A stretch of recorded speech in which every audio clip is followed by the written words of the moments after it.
Thanks, Eric. Morning, Coach Shin. How are you? I'm good, man. How are you? Things are good. How are Daryl you? Moore with the Cat. I'm sorry, Daryl Moore with the Cats Paws. I was asking Coach O earlier about. I've seen players come to school as a package deal. I don't think I've ever seen assistant coaches. What appears to be, was it a package deal? Was it an independent decision? And how much did you and Coach O talk about the process and what it might be like coming to Kentucky? I don't think it was considered a package deal. I think that it just so happened that our profiles and what Coach Cal wanted at the time just so happened to be on the same staff. I don't think that it was a package deal. I think that Coach Antigua handled his situation and his decision that he made in his lane, and I handled my situation and my decision in my own lane. We kind of run our own race in terms of making executive decisions, although it didn't hurt the fact that he and I have an unbelievable chemistry. Our connection is unbelievable. We're really, really, really tight, and we're brothers, you know, and we're able to work really well alongside of one another, and that just makes for a strong union. But I don't know about it being a package deal. I think that each individual ran their own race, and we just came to a decision that was best for both of us, and we wound up again at the same spot. You have any idea who said yes first? I think Orlando said yes first, and then I was dealing with a different situation. I had a lot going on. I had a lot of opportunities, and I think I made the best one. Of course, I chose to coach for Hall of Fame Coach John Calipari, and the opportunity to coach at Kentucky was just something that I obviously couldn't pass up. Ben Roberts, we'll go to you. Hey, Jen, welcome to Lexington. Ben Roberts with the Lexington Herald-Leader. I'm just wondering, how much have you been around John Calipari before you got here? What was your relationship, if you had any relationship with him previously? I tell you what, Ben, how you doing? A long time ago, well, not that long ago, but when I was a high school coach at Whitney Young High School in Chicago, and we were a top 10 program in the country, we had, I'm sure you guys have heard of Whitney Young and all of the great players that have played there, and I coached there. And when I was a high school coach, Coach Cal was at Memphis, and he may not even remember this, but I came up to Memphis and I studied Coach Cal for a week. Coach Antigua remembered that, and I was there for a week just studying the dribble drive offense at the time, and that's what I do. Like I'm a forever student of the game. I study like crazy. I study everybody. I go and visit everybody. I want to learn, because if I'm one of those guys, if I can take a page out of this book, his book, that book, and put it with my pages, and now I got a really, really, really good read. I got a great book. And so I did that as a high school coach, and that was kind of like my first introduction to Coach Cal, and it was from an admiration standpoint, from what he was doing and the offense and obviously the success, and I want to be around that. I want to be part of success and winning. And so that was my first introduction to Cal when I was a high school coach, and obviously I followed throughout my coaching career, and I followed Cal, and we've been in some of the same gyms in Chicago and all over the place recruiting, and so we've known of each other for a while, but I never, ever, ever dreamt or thought that I would have the opportunity to work for him, and that's why when that opportunity came, it was like a sweet deal, man. It was just so sweet, and to say yes that I was coming to coach at Kentucky. John Wong, we'll go to you next. Hey, Jen, John Huang, NOLA Media, JustTheCats.com. Welcome to Big Blue Nation. Thanks, John. I appreciate it, man. Appreciate it. Well, you know that the fan base here is extremely passionate, and they are very ravenous right now, and you fed them some red meat when you promised them many, many, many, many, many championships. Exactly how many championships were you talking about? I'm not sure how many, but let's be honest. Like, that's what they've done here, right? I mean, I don't think I went out on a limb at all. This is Kentucky basketball. They've already hung many championships in the rafters and on the walls. If I walk around Rupp, as I walk around the practice facility, that's all you see is trophies. They don't even have enough room for all of these trophies. They got trophies everywhere. So I think that I was on spot with what I said. It's just only a matter of time before it happens again, and it will happen. Let's be clear. And so I think I was speaking to the obvious. That's what this place is about, and that's what we planned on giving a championship effort. Now, we may not win many championships, but I guarantee you our effort, and of course my effort, will be at a championship level. I'm unapologetic about that. What are some of your strengths in trying to expedite that process? I think that my strengths, it comes from a lot of different places, but if I had to narrow it down, obviously it would be my relationship with the players, my player development skills, my training. Obviously, I'm a really good ball coach. I can coach both sides of the basketball. Here last year, I was a defensive coordinator for us at University of Illinois, and we had a top 5 defense in the country. And I had every single scout, every single one of them I had. And so I'm well-rounded as a basketball coach. I'm also able to recruit here and there. You know, I think I'm also talented with my relationships and my connection across the country with recruiting. But you're going to get a well-rounded individual, someone who comes to the gym every day with the sort of energy that no matter what time it is, if it's 4 in the morning practice, 5 in the morning practice, Chin's going to have the same energy. And I don't drink coffee at all. My energy is my energy. That's how I am and who I am when I wake up out of the bed. There's no coffee. I don't have to go to Dunkin' Donuts, Starbucks, and none of that. That's who I am every day. Thank you. Kyle Tucker, we'll go to you next. Hey, Chen, it's Kyle Tucker with The Athletic. Welcome to Kentucky. Orlando said that he told you this is Camelot. Kentucky is Camelot. I'm curious, in more specific detail, what else did he tell you about Kentucky? He told me that this place is on steroids. I mean, it's no, man. I understand the dynamics of this place, and I truly am starting to see it, and I've only been here for 36 hours. I mean, I see it as I go to the parking garage to get my car. I've seen it when we went to have dinner last night. This place is on steroids. It's different.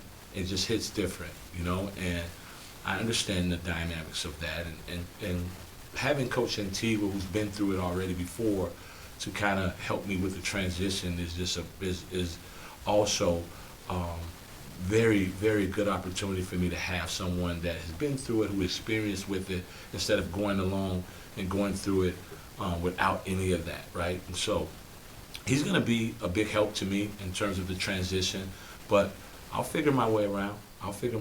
We're all trying to figure our way around, and I'll figure my way around step by step. I'm not going to jump any steps. We're not going to rush into anything. I'll figure it out. I've always have, and I'll adapt. Daryl, since you don't have any other questions right now, come back to you. Thank you, sir. Yeah, Coach, you were talking about your strengths, and then earlier you were talking about the chemistry between you and Coach O. I'm curious, what do you see as Coach Antigua's strengths as a basketball coach? Man, Coach O's been doing this for 20-something years, man. He's got a wealth of knowledge, a wealth of experience. He's obviously been a head coach already, and so there's not one person across the country that doesn't like Coach O. Like, even when I was not working with Coach O, and I've known him for a long time, and anybody that you meet, they love Coach O. His personality, he's a jokester. He's the worst joke teller but funny guy in the world. They're horrible. They're these Harlem Globetrotter jokes. It's just ridiculous, but they're still funny. And so because they're bad jokes, but they're still funny, tells you the type of person he is. He's a high character individual. He's all about helping you. He's all about trying to make sure you're okay. Like sometimes I gotta be like, oh, I'm good, man. What about you? Like he's always about making sure that everyone else around him is okay. And he's like a big brother to me in terms of all of those things. But from a basketball standpoint, there's I mean, Coach Antigua is a head coach. You know, he is, and he lives and operates like a head coach. He's got all the tools, man, that you need to be a successful head coach. And when he gets his opportunity again, I know this time around he's a much better coach than he was the first time. Thank you. Guys, we got a few more minutes here with Chin. John, we'll go back to you.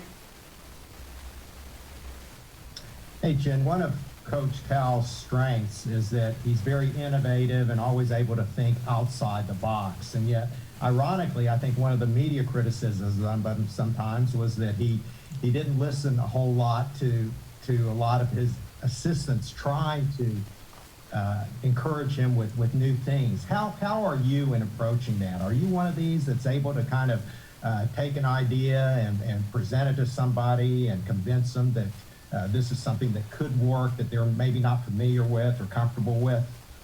Well, I can't speak to that because I obviously wasn't a part of any of his staffs to know that for being true.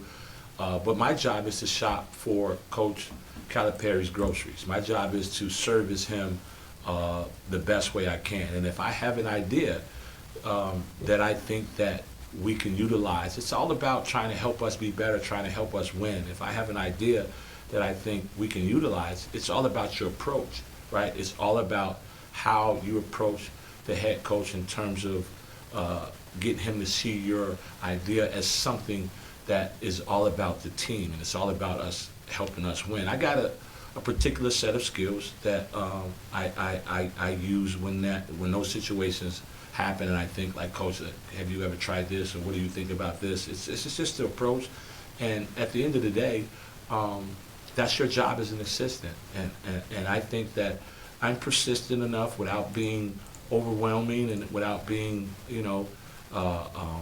to obviously get my point across, and then it's Coach Cal's decision to whether he wants to utilize those things or not. But that's not going to stop me from trying to help us win and be successful, and it's his decision. He's the head coach, and I'm going to continue to service him no matter what. I know he's really big defensively, and to hear you talk about your defensive ideas, I can't wait to hear some of those new strategies that you're going to be throwing out at him. I'm gonna throw some at him, and we'll see. If he likes them. He's got HOF in front of his name. I don't. I'm still grustling, like I like to call it. I'm still grinding. So trust me, he knows what's best. And but obviously we're all like snowflakes. We're all different, and we see different things. And I'm sure there's some ways that I like to guard certain schematics and different actions, and hopefully he likes some of them. And we'll see. All right, thank you. Good answer. Yeah. Jeff Drummond, we'll come to you. Hey, Jen, Jeff Drummond from Cats Illustrated Rivals. Welcome to Lexington. Man, it's a pleasure to be here. It's been awesome for 36 hours. It's been great. The people have been so good, man. Everybody you see is nice, and everybody you see is warmth, and they're excited, and I'm feeding off of everybody else's energy, and normally that's the other way around. So this has been great for me, man. Everybody's unbelievable.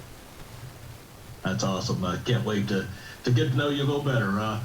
You were talking earlier about your time in Chicago as a high school coach and learning the dribble drive, and it made me kind of think the college game has kind of transitioned a little bit and changed the way it's played during that time and where you are now. What sort of things do you look for in a player when you go out recruiting now as compared to maybe when you started out in the business? Good question, Drummond. I think first and foremost, it's character over characters, okay? Character wins, right? Obviously, we play against the best players in the world, right? This is a high level. You definitely need talent, but you need talent with character. The character piece is, I think, is what you have to evaluate as well, because you want high character kids in the locker room. You want high character kids who places a premium on winning in your locker room. And I think that you definitely identify and evaluate talent, but you got to evaluate that talent by also combing through whether or not this is a high character kid, if this is a kid that you want your daughter to date, if this is a kid that you want in your locker room. Because, that's important. You got to win your locker room before you win basketball games. And so I'm a big person on always having an ear and always having a beat and a heartbeat and rhythm for the locker room. And I do a really good job of nurturing and helping players nurture the relationships inside of the locker room, because if you don't have that, you can forget about winning a lot of basketball games. You may win some on talent alone, but to get where we're trying to get and to get where Kentucky is used to getting, the character piece is important. Got time for maybe one or two more. John Clay, we'll go with you. Hey, Coach, I want to get it straight from the source. How did you get the name Chin? I've told this story so many times, but I'm going to give it to you. Like they say, I'm going to keep it 100 with you, John. I'm going to keep it 100, right? So, as you can see, I've had this John Leno face. I'm handsome, but it's kind of like, this John Leno deal going, Jay Leno deal going. And I've had this same Jay Leno face ever since I was a kid. So imagine being in a little small body with this Jay Leno kind of face with the chin and everything. And so kids started calling me Chin on the playgrounds and playing basketball. They started calling me Chin at that point. And it just stuck with me, and I've never been able to get rid of it. And so that's really, and it was a guy, I remember the kid, his name was James. But here's the deal. He had, when you earn a nickname in the streets and playing basketball in Chicago, on the playground in Chicago, you've arrived. Now, you earn those nicknames. You don't just get nicknames. It's like, you got to be really good in order to get a nickname. So let me tell you this kid's nickname. His name was James, but his nickname was E.T. So you can imagine what his face looked like. So we called him E.T.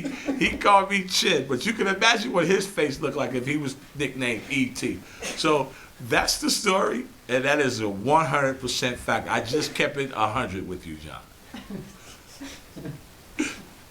That's gonna be hard. That's gonna be hard to top, but Curtis will give you a chance to finish it off. Yeah, Coach, welcome to Lexington. You talked about your career a little bit, being in high school and all those different levels and everything you've gone through. What does it mean to now be a coach at the University of Kentucky? Like I said, man, I'm truly living a dream. I've done it from the bottom all the way to the top, literally, right? Literally, I'm at the pinnacle. I'm at, the top of the mountain in terms of being a coach at the University of Kentucky, and I needed every step of the way, man. I needed every step of the way, and I've coached small fry basketball. I've coached middle school basketball, high school basketball. I needed every step of the way. I wouldn't change anything. I wouldn't want to jump and skip any step. I needed every step of the way to get to where I'm at right now. It's all part of that book that I talked about. It's all part of my story. And right now, I am at the pinnacle, and I'm really, truly living a dream. I know that's like a catchy cliche that everybody says, but if you have known me from where I come from and where I'm at now, it's really a dream, man. It's really a dream, and I'm loving every minute of it. Guys, that's a great stopping point. We'll end it there. Appreciate Chin and Orlando making time today, and appreciate you guys being flexible on a Saturday. As always, we'll get a partial transcript out to you and send a replay of video-wise to you here in just a little bit. So thank you so much, and we'll talk to you soon.